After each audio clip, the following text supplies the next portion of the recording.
Hi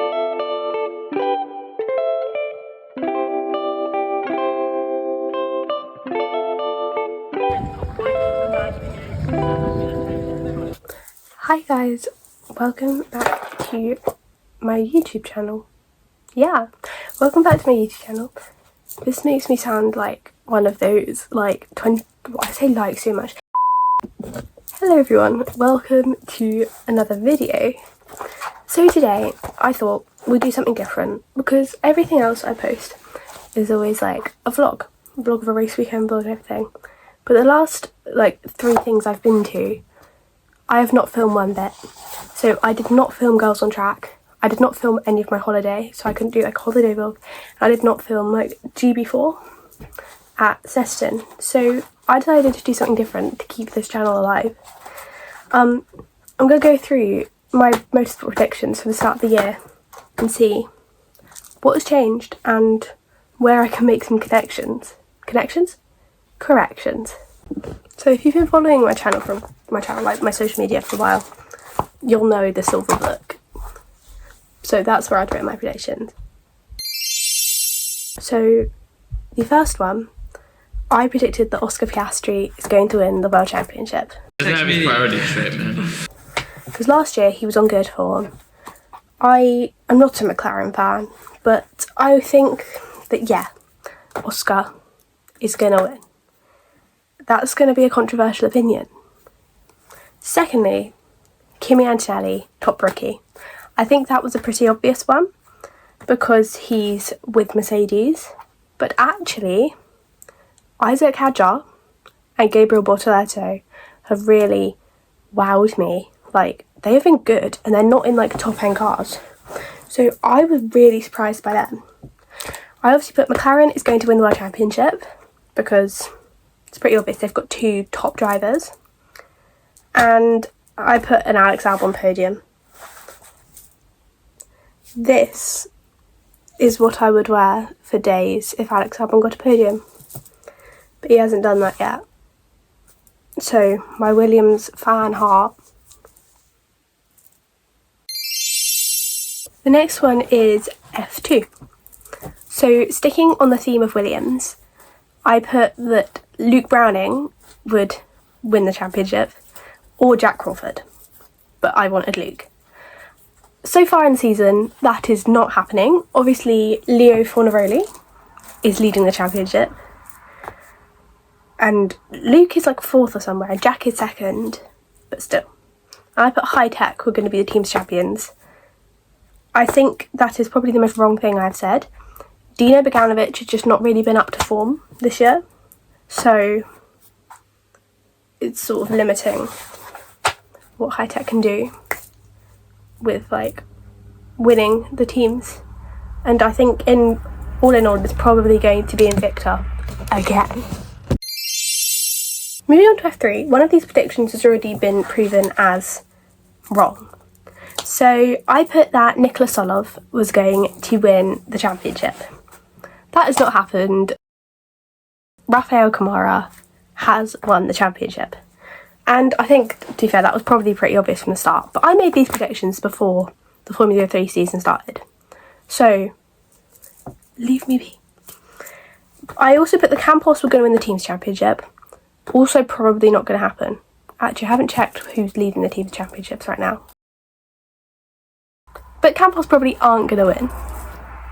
I also put, because I am a Rodin fan in F3, I have been for the past 3 years, Louis, Callum or Roman are going to get a podium. I think Callum has had a podium.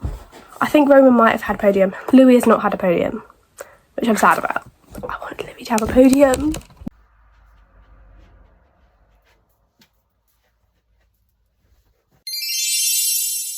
The next one, and Morgan Thomas is here for this one because this will give it away, British F4. So I predicted that either Martin Molnar or Leo Robinson was going to win the championship. So everyone knows last year I supported Leo. So it's pretty obvious that I've put him on here as a prediction. And obviously Molnar won the Rookie Cup last year, so self-explanatory. Molnar still has a very good chance of winning the championship. I think he's second right now. Yeah, he's second. As far as I know, Leah Robinson was the highest placing person last season who's come back. Let me just remember the standings. Yes, he was. Came 5th. Wait, was he 5th? 5th or 6th?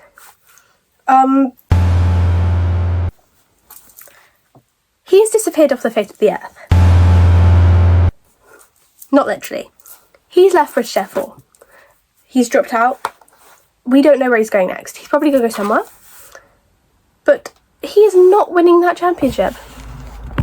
My other F4 predictions were Finn McLaughlin was going to be the top rookie.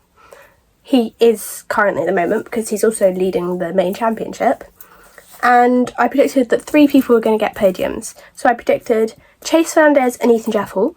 I supported them both in Jetta Juniors last year, so that's probably why I did it. And they were 2 of the 3 drivers in the Ginettas Championship fight last year.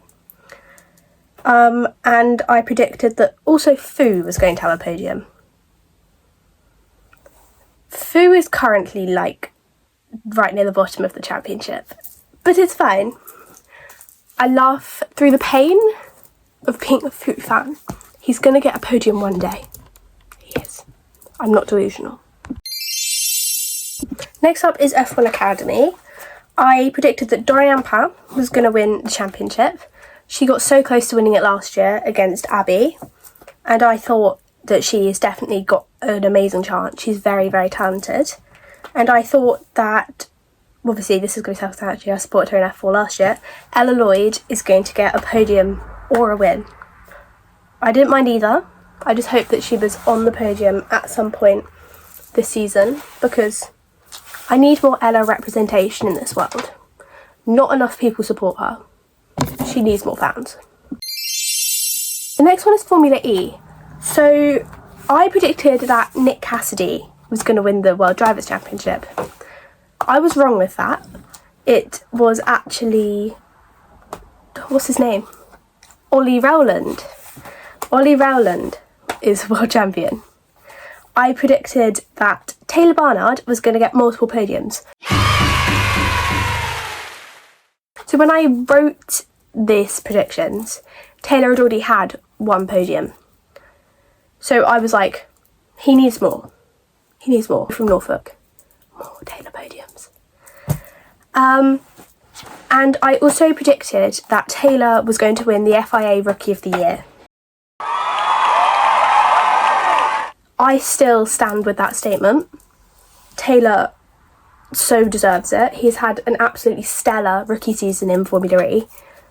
If he doesn't win it, I'd actually be quite disappointed if they just gave it to an F1 driver, because people need to realise that F1 isn't the only FIA series. So I think Taylor is definitely deserving of it. The final series that I wrote a prediction for was GB3. So I predicted that Deegan Fairclough was going to win the championship. This is obviously based off him absolutely dominating British F4 last year.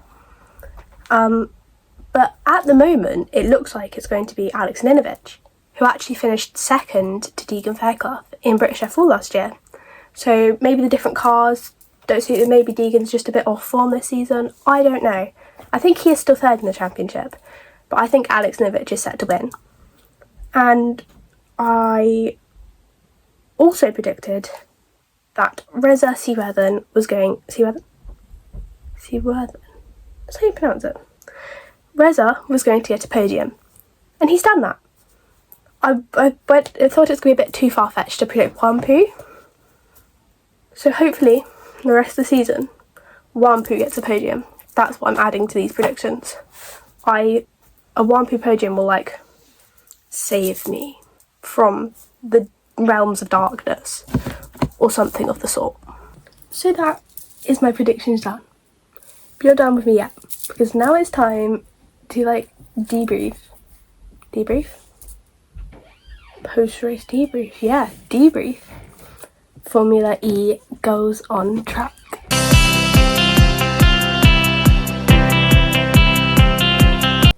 So during the London E-Prix, I got into Girls on Track, which is an initiative, and this one was run by Motorsport UK, to get more girls into motorsport, jobs in motorsport, things like that. So during the day, we learned all about the different careers you can take, different things that mean that Formula E runs as it does, and all about how sustainability and motorsport can go hand in hand. Got assigned into our groups. So I was in group 5 and my whole group were lovely. Everyone that was in my group, they were absolutely lovely. All the people who ran it were great. And one of the things we did, so I decided I needed some content for my social media. So I made some glasses, which I'll put a picture here. So I made some glasses, which I then got people to take photos in. But when we were on the pit lane walk, I dropped them when I was giving my crochet Taylor Barnard to Joseph, who is Taylor's social media manager, and also one of my friends. I'd say we're friends, yeah. Me and Joseph, like, icon besties. I gave him Taylor and my glasses broke, so all the letters fell off. So I had to rethink how I was going to shoot my content for the day of getting people to take photos in the glasses. So this is where Wonky Thomas came in hand. So people, I'll put a picture of Eloisa. People took photos with Wonky Thomas instead, since the glasses were broken, and it actually worked really well, and we got a great video. You can find the video on my TikTok if you want to see it. We also got a talk from Jamie Chadwick, which was obviously very, very inspirational. She's a very inspirational figure to lots of young women who like to get into motorsports. No less my friend Charlotte. I think Charlotte might be her biggest fan, and I so don't blame her for that. She is very inspirational, and she was very, like, forward with what she was saying. We got to ask her questions. I got a picture of her with Wonky Thomas, which was, and she said she was going to tell Ollie about Wonky Thomas. So I started freaking out at that point. But yeah, it was a really good insight into how motorsport is as a woman who's in it. And then we have the saga of Wonky Taylor. So I did a TikTok live at one point, and I was asked to make a crochet version similar to, let's get the Maxwell Dodds one up. The Maxwell Dodds one is wearing makeup, don't question it. But like this, because it doesn't look like Wonky Thomas. Of Taylor Barnard. So I made it and took it to the Formula E in case I saw Taylor and I could give it to him. So I had my photo taken in front of the car with Crochet Taylor, which was really, really good. And then at the end of the day, I still hadn't seen Taylor, so I was like, I'm just gonna take him home. If I ever go to another race, I can give it to Taylor. But he literally saved the day, Adam, he messaged me and asked if he was going to see Taylor later in the day probably anyway. So if he saw Taylor, he could give Taylor Crochet Taylor. So I obviously took up that offer straight away. And later in the day, I got sent this picture. So I'm incredibly grateful to Adam for doing that, because we need everyone to know Wonky Taylor. Well, he's not really wonky, but Crochet Taylor. But yeah, I'd say that's the end of like this little video. It's obviously not a very long one because I haven't done much of my life. But yeah, live, laugh, love Wonky Thomas. I will see you in the next one because I'm going to Brands Hatch it's next weekend. Yeah, not this weekend, next weekend. So I'm going to Brands Hatch. So we'll probably find a way to do some sort of little vlog thing there. I don't know. Depends if I make it through travelling in London, because I've never done that on my own before. So we'll see how that goes. But yes, pray for a Foo podium for me.